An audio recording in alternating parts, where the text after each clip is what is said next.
Bonjour les amis et j'espère que vous vous portez bien, peu importe la partie du monde dans laquelle vous me regardez les amis. Et c'est toujours important que de partager ces moments footballistiques avec vous. Aujourd'hui, on va faire une vidéo mercato les amis. On va parler bien évidemment de plus grand club du monde, j'ai nommé le FC Barcelone. Oui, le FC Barcelone la saison passée a tout gagné sauf la Ligue des Champions. On a gagné la Coupe du Roi, on a gagné le championnat, on a gagné la Super Coupe d'Espagne, on a battu le Real Madrid sur toute la saison à 4 reprises les amis. Oui, c'était une saison pleine, mais ce qui nous a manqué, c'était la Ligue des Champions, les amis. Et cette saison qui arrive bientôt, voilà, la Ligue des Champions doit être un objectif majeur. S'il faut faire un choix entre la Liga et la Ligue des Champions, personnellement, j'ai envie de voir le FC Barcelone regagner une nouvelle Ligue des Champions. Donc, en ce moment, sur le marché des transferts, voilà, le FC Barcelone s'active timidement. Timidement, pourquoi? Parce que normalisons le fait, amis barcelonais, que le FC Barcelone est un club qui n'est pas viable financièrement. On n'a pas d'argent. Les caisses sont vides, raison pour laquelle, depuis là, on n'arrive pas à faire Nico Williams. Depuis là, il n'y a que des spéculations. Regardez tout le travail qu'a fait Nico Williams. Nico Williams a montré ses intentions d'arriver au FC Barcelone. Nico Williams est parti au clash avec l'Athletic Bilbao au point où, sur les fresques qui représentaient la victoire de l'Athletic Bilbao en coupe, eh bien, on a retiré le visage de Nico Williams. Le jour s'est mouillé à 100%. Si le Barça avait les finances suffisantes, parce qu'il ne coûte que quoi? Il coûte une cinquantaine de millions avec les bonus, ça arrive peut-être à 60 et quelques millions. Si le Barça avait les finances, le Barça aurait fait Nico Williams depuis longtemps, les gars. Je ne dis pas que ça ne va pas se faire, mais il va falloir pour que cela se fasse, eh bien, procéder à quelques opérations financières. Essayer de récupérer de l'argent à droite à gauche, essayer de vendre. Et même les joueurs qu'on veut vendre, il y a quelqu'un comme Christensen qui ne joue même plus. Lui, il dit qu'il veut rester. Comme quoi, lui, sa priorité, ce n'est plus jouer au foot. Sa priorité, c'est être peinard au Barça, être payé, et après, je sais pas, partir. Mais attends, sincèrement, tu es un joueur de foot. Il y a des clubs qui veulent de toi pour jouer au foot. Toi, tu dis non, tu as envie d'aller au bout de ton contrat au Barça. Mais tu ne joues plus, frère. Donc, normalisons ce fait-là. Même pour prendre Juan Garcia, ça a été quand même compliqué. Et tous les clubs actuellement qui ont affaire au Barça, parce qu'ils savent que le Barça n'a pas d'argent, ou parce qu'ils savent que le Barça est devenu adepte des opérations financières compliquées, tous les clubs qui ont affaire maintenant au Barça disent ils veulent l'argent comptant. Ils ne veulent plus d'opérations pour libérer leurs joueurs, ils veulent la totalité de la clause libératoire. C'est là où on en est, les gars.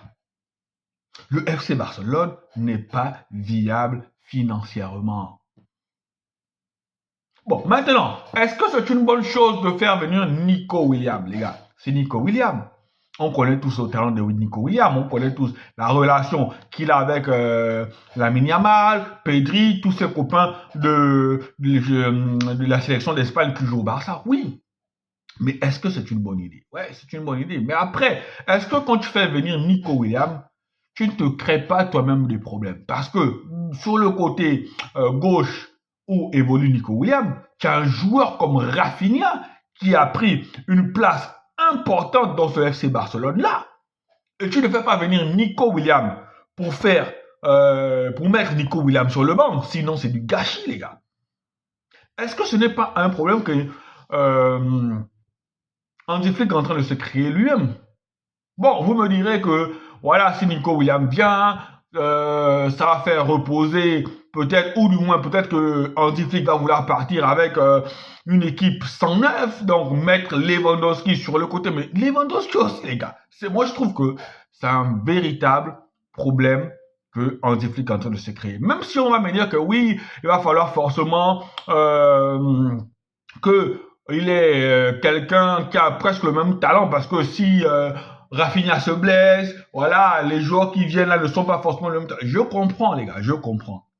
Bon, et après, peut-être que Hansi Flick a son idée. Après, de toute façon, c'est lui le coach. Il sait ce qu'il fait, il sait comment il va faire jouer son équipe, il sait le système de jeu qu'il va mettre en place. Mais même en pensant à un jeu où on aura, par exemple, Lewandowski en pointe, Nico Williams à gauche, Rafinha, Nico Williams à gauche, Lamine Yamal à droite et Rafinha en 10 derrière les attaquants, je ne pense pas que Rafinha puisse exceller à ce poste-là. Lamine Yamal, je ne pense pas que Lamine Yamal, bon, on l'a jamais essayé, mais je ne crois pas, les gars. Faut pas dénaturer quelque chose qui marche.